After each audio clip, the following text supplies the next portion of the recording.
Awaken to hair growth. Awaken to hair growth because there is possibility to get your hair back. Awaken to hair growth because we're not told that we're able to conquer and overcome alopecia. Awaken to hair growth because I want to be a positive light and beacon for you because I've healed my alopecia and now I help others do the same with different types of alopecia, men, women, children of all ages, of all races and ethnicities. Hello and welcome back to the Alopecia Angel podcast, Awaken to Hair Growth. I am your host, Johanna Dolman, and today we are talking all about hair products. And let me just go ahead and disclaim first that there is no one hair product that will help you fully regrow your hair long-term without any side effects, risks, or medical issues.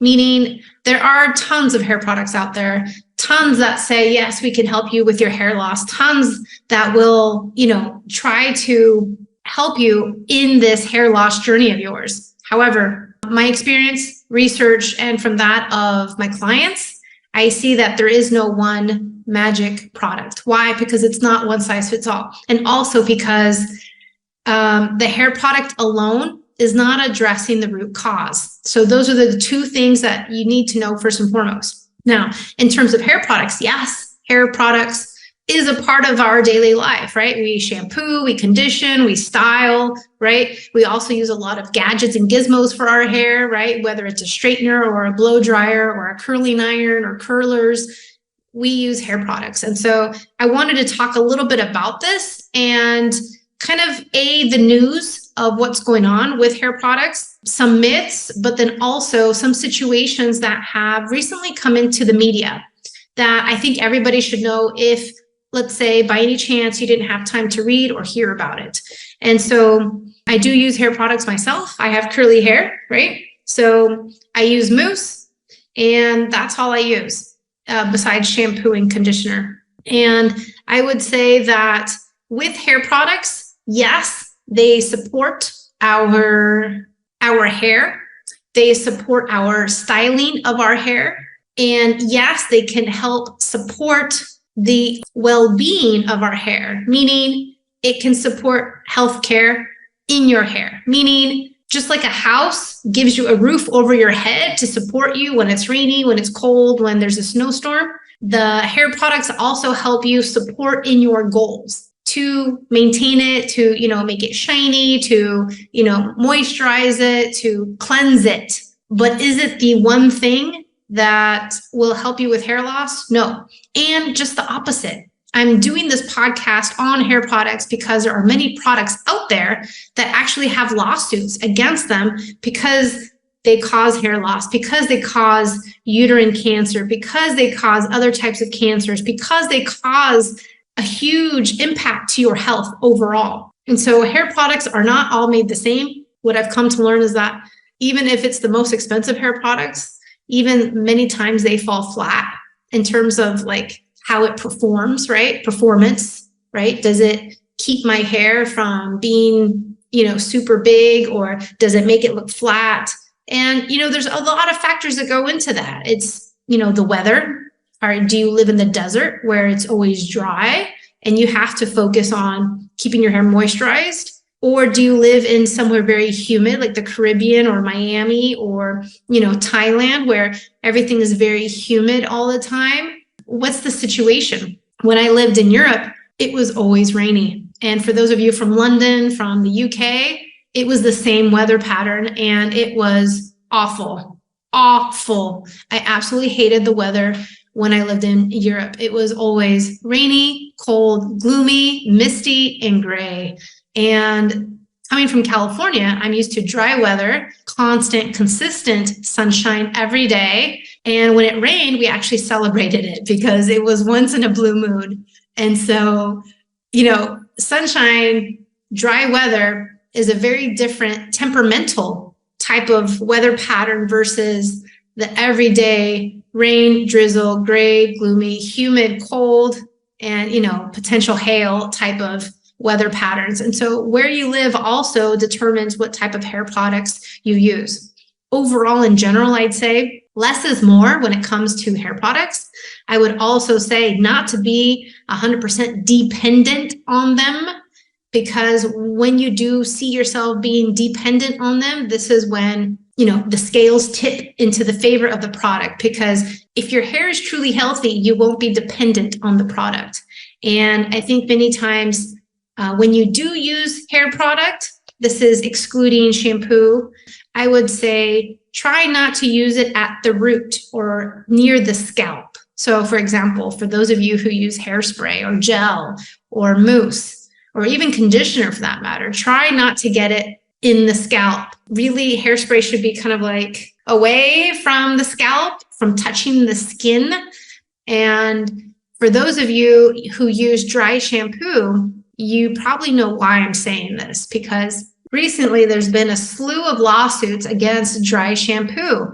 And it's not just one maker or two makers or three different types. It's a lot of different makers, from Tresemme to Nexus to Pantene to Bedhead to TIGI to so many different types of dry shampoo, including Aussie, Pantene Herbal Essences, Old Spice, Not Your Mother's dry shampoo, Rockaholic, Suave, Dove, and so many more. Why? Because there is something called benzene, and it led to a consumer class action lawsuit. And the dry shampoo cancer lawsuits, these clients who've been using the dry shampoo have the following diseases which led to these lawsuits, including leukemia, multiple myeloma, aplastic anemia, non-Hodgkin's lymphoma, other types of blood cancer. And I've also seen where there's a lot of lawsuits for the dry shampoo that recently came about. I first was made aware of it from Wall Street Journal, but if you do a research on it, you will see all the lawsuits that came out in the media. And a lot of them caused uterine cancer. So this is cancer to your uterus. And this is quite astonishing, because I know I have lots of friends myself who use different types of dry shampoo.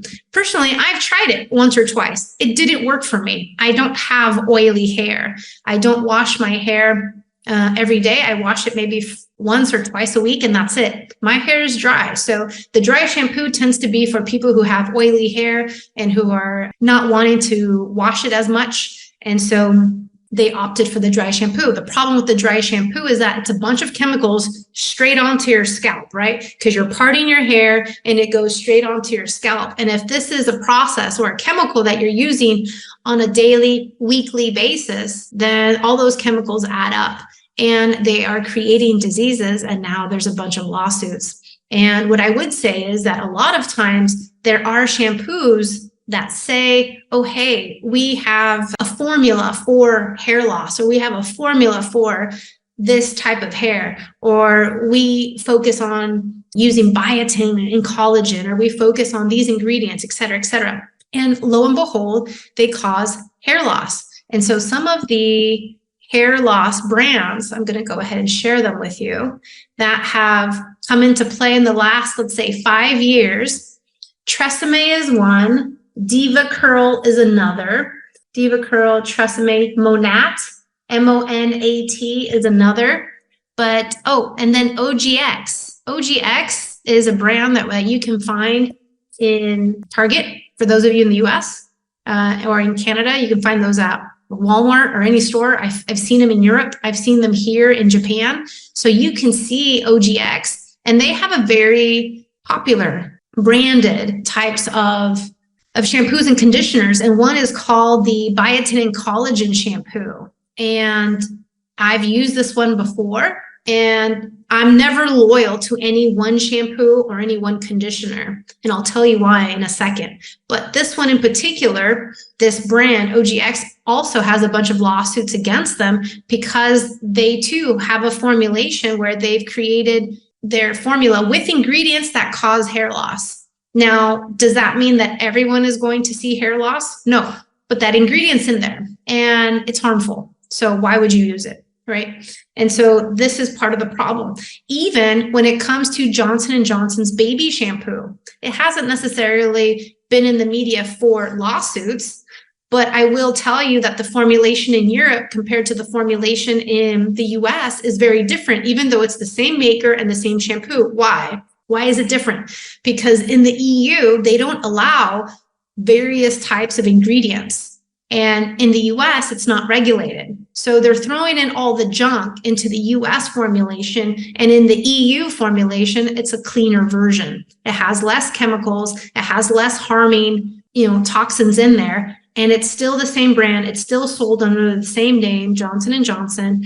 And this is part of the problem, is the unregulated products go to market, not just in the US, but all across the world. And there's only certain countries and certain entities like the EU, the European Union, for those of you who don't know what the EU is, that have certain types of regulations, checks and balances for protecting the consumer. And unfortunately, in the US, there's no entity that truly protects the consumer. You have to protect yourself. You have to advocate for yourself. You have to help yourself in making the best decisions. But how do you do this when you don't know? Well, we help you do this in the Hair and Heal program.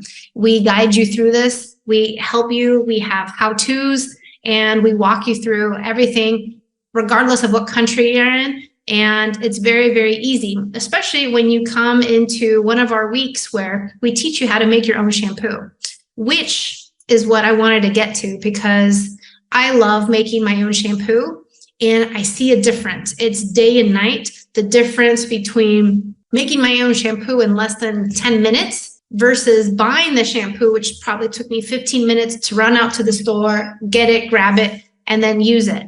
I love my shampoo. I've been using it on my baby, on my husband uses it, my children use it, I use it, and I gift it as gifts to family and friends. And I absolutely love it because it's all natural. You know what's in it. It's 100% healthy. And on top of it, it supports not just your hair loss, but also your hair growth. And then you start to wonder, okay, well, if the shampoo maybe doesn't work for me because I have oily hair, or because I have dry hair, or because I have curly hair, or kinky hair, or straight hair, or purple hair, or whatever type of hair you have. Well, guess what? Inside the program, we also have different ingredients that you can have, that you can add in or take out just in case you have dandruff or psoriasis or anything else like itchy scalp or anything else that might be going on, oily scalp or dry scalp or this or that. You can add in and take out, and we help you navigate through that. And so this is the beauty of the Alopecia Angel program, because you get to have fun and create your own shampoo. I love my own shampoo. I take it with me. I can travel and pack it with me anywhere. And I don't need to, let's say, being in a foreign country like I am now, and then not be able to read the ingredients. I know exactly what's going into my shampoo, and I love it. So for hair products, that's one thing. You want to be very cautious of the claims. You want to be very cautious of possible lawsuits, because let's say a new shampoo goes on the market today, but maybe in 2 months, there's going to be a lot of people who are raising their hands saying, oh no, this is just the opposite. I have this negative effect.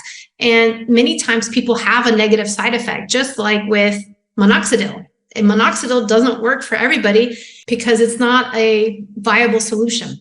It has negative side effects. It has tons of chemicals. And so these are things that I want to make you aware of, right? The chemicals and the toxins that go into hair products, because a lot of times you're harming your hair growth, you're harming your hair health, and you're not supporting it as we should. So less is more.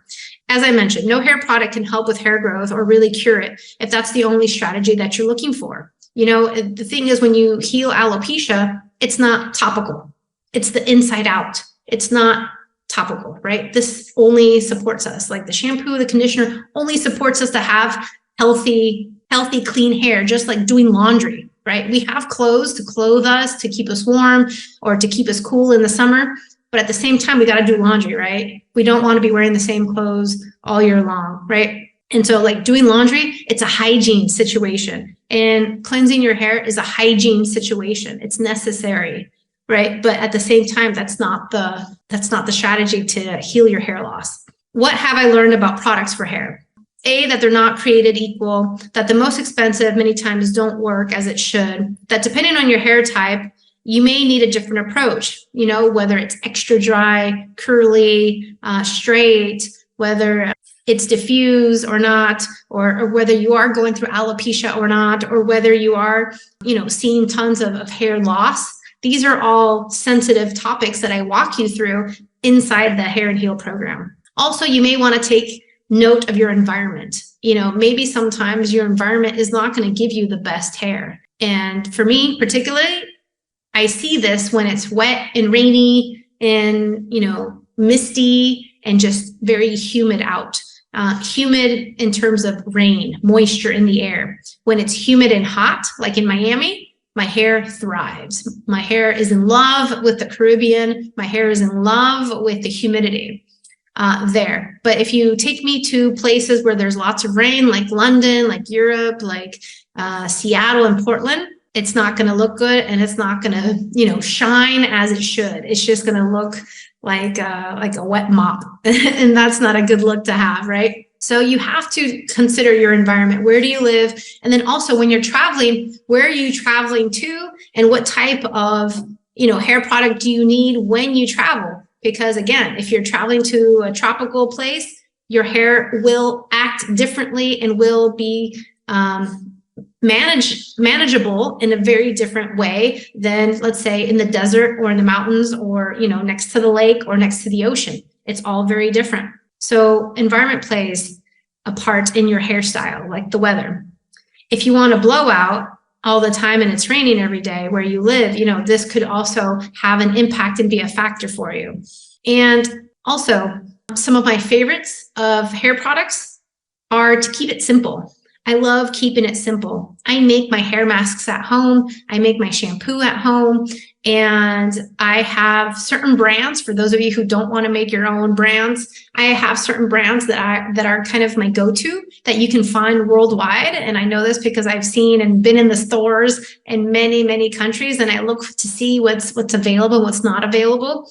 So there are certain brands that are available and worldwide, which is great. I would say less is more in terms of toxins, in terms of chemicals, in terms of ingredients, and also less is more in terms of the actual product. So again, staying away from the scalp as much as possible unless it's shampoo. Even with conditioner, when you put it towards your scalp and on your scalp, it weighs down your hair. So if you were actually to put it at the halfway point of your head and all the way down, that's where the conditioner is needed, not on the scalp.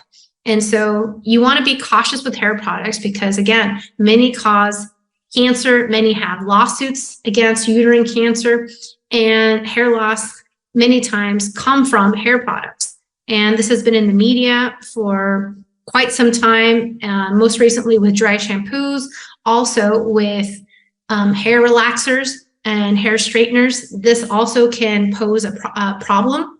I've also seen this in many reputable media outlets like the Wall Street Journal, the New York Times, where they're talking about hair straighteners, where they're talking about hair relaxers that they contain formaldehyde that over time increases hair loss or causes hair loss. And so you want to be cognizant of which tools you're using and for who, right? As the parent or as a parent, I would be very cautious to be using some of these products on my child. And because you don't want your children to go through this as well, right?